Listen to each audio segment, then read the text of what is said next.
Udah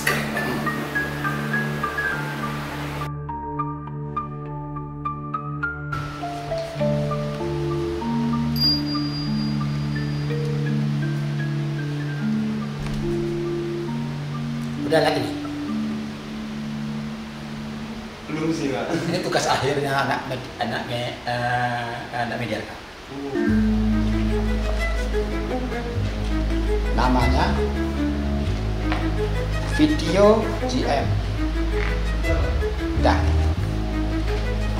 Mau tak kasih yang satunya Mas untuk tayangan.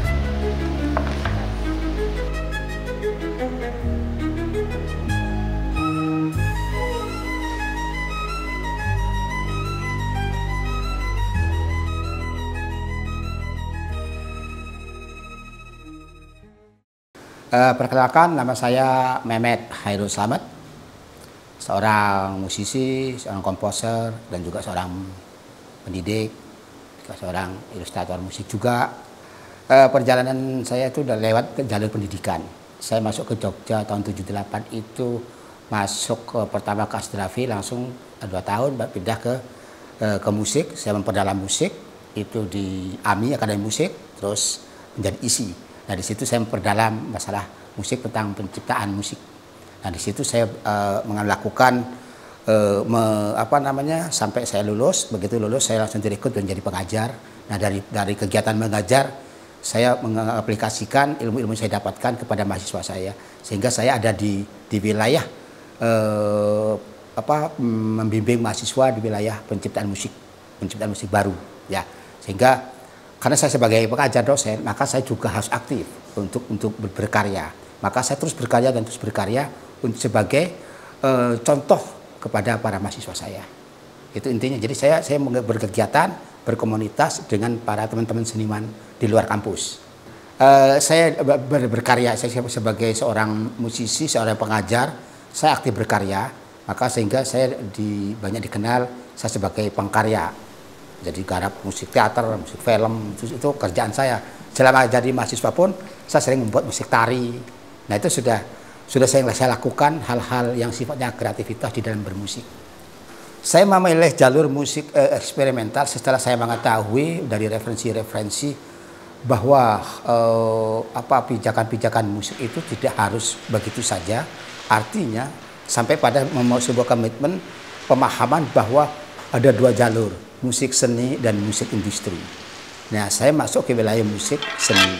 Karena di musik seni lah saya bisa berekspresi. Jadi intinya dari filosofi yang saya tawarkan pada sebuah karya, itu pasti membaca fenomena. Ada fenomena kegelisahan masyarakat seperti apa, maka saya wujudkan lewat karya musik. Karya musik misalnya, saya waktu ada kegelisahan tentang sosial, saya bikin judul karya Jiwa-Jiwa Mati. Nah, gitu kan. Jiwa-Jiwa Mati saya buat sekitar tahun 90-an ya. Sehingga pada saat saya membuat Jiwa-Jiwa Mati ini, pesannya adalah bagaimana orang yang berkepentingan, yang punya posisi, itu dia punya rasa yang lebih peka kepada lingkungannya, lebih peduli kepada kemanusiaan, bukan kepentingan pada urusan-urusan yang normatif saja. Nah, sementara ini saya lihat hanya urusan normatif terus, makanya saya mengkritiknya lewat karya-karya. Karena seni itu sebagai pengingat atau mengingatkan siapapun untuk bisa lebih terbuka apa yang terjadi di masyarakat. Jadi intinya karya seni itu bisa membuka pencerahan kepada masyarakat, menalarkan kepada masyarakat, dan juga kepada pihak-pihak lain yang belum sadar bahwa kegiatan ini menjadi sebuah pencerahan. Mungkin saya merasa berbeda atau sama tidak tahu saya, tapi saya merasakan ada spirit kebutuhan akan karya, sehingga kebutuhan akan karya akan memperluas gagasan, wawasan. Saya dari referensi-referensi itu saya punya kesadaran mencari alternatif musik apa. Kok masa musik cuma itu saja? Padahal musik itu bisa tidak terukur kreativitasnya. Maka saya mencoba bereksperimental di wilayah environmental art, musik-musik yang bersumber dari alam. Maka muncullah gagasan-gagasan musik batu, musik air, musik api. Nah, dan sebentar lagi musik angin. Itu semua itu ada di wilayah kreativitas saya. Ya, berdasarkan dari pemahaman bahwa musik itu bisa bicara apa saja, lewat media apa saja. Sehingga tidak terbatas kepada instrumentasi mainstream. Saya mencoba alternatif baru. Yang menarik adalah pada musik-musik tradisi, banyak warna suara atau bahasa musiknya itu timbre itu warna suara ya. Jadi suasana warna musik tradisi itu sangat beragam. Dan kekayaan dan keragam itu saya terinspirasi untuk mendekati lewat sebuah garapan musik. Dari tradisi kekuatannya adalah pada warna-warna suara dan bagaimana kita menyikapi instrumen-instrumen itu menjadi sebuah komposisi. Jadi berangkatnya menyusun bunyi. Jadi kalau bahasa awamnya itu komposisi ya itu menyusun sebetulnya, ya kan? Jadi kerjaan itu udah menyusun bunyi. Nah, betulan dalam eksperimental ini kita mencoba bereksperimental. Nah, dalam bereksperimental itu spiritnya harus selalu mencari sesuatu yang tidak biasa dilakukan orang. Selalu mencari kemungkinan-kemungkinan. Nah, itu kata kuncinya, selalu mencari kemungkinan-kemungkinan baru. Itulah misi eksperimental. Mencari kemungkinan baru. Gitu. Ya, ini tantangannya adalah tantangan bagaimana menjaga komunitas.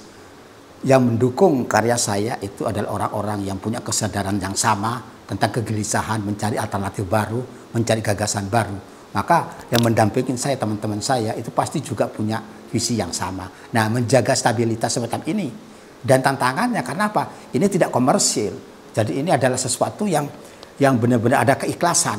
Nah, menjaga keikhlasan komunitas ini yang paling berat. Menjaga keikhlasan di antara komunitas mendukung ini itu tantangan yang paling berat. Kalau tantangan teknis saya pikir bukan gampang ya, bisa diatasi ya. Karena dari perjalanan saya alhamdulillah bisa mengatasi. Tapi menjaga komunitas ini yang harus saya hati-hati.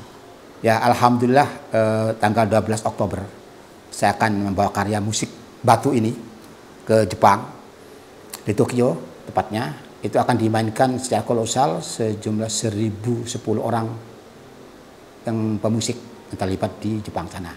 Dan ini udah kali yang kedua kolosalnya. Berapa tahun yang lalu, sekitar 6 tahun 7 tahun yang lalu saya bikin kolosal juga. Nah kebetulan saya bulan Oktober ini adalah sebuah penundaan. Sebetulnya waktu tahun 2021 saya sudah mau berangkat untuk menyiapkan musik batu kolosal, tapi COVID kita tidak jadi berangkat. Terus baru insya Allah tahun 2025 ini saya diharapkan hadir dan undangan sudah sampai dan saya sudah meeting dengan panitia. Nah yang perlu disiapkan adalah gagasan detailnya dan satu yang paling menentukan adalah dukungan dana. Karena saya mandiri, tidak punya lembaga apa gitu kan, ya saya harus mencari dana. Mudah-mudahan nanti ada pihak-pihak yang dalam kesempatan ini ada pihak yang tertarik untuk mendukung karya saya untuk kolosal di Jepang, itu saya terbuka.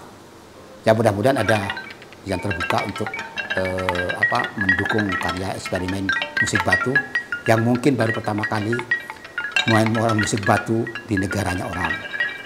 Kalau dari segi pendidikan itu pada sebuah eksperimental itu menjadi sangat penting karena dalam sebuah produksi musik itu pada ada unsur-unsur yang tidak bisa kita lewati. Dalam sebuah eksperimental pasti ada unsur penelitiannya, pasti ada riset di dalamnya. Dengan keterlibatan teman-teman, maka disitulah kita bisa dalam konteks pendidikannya ada di situ.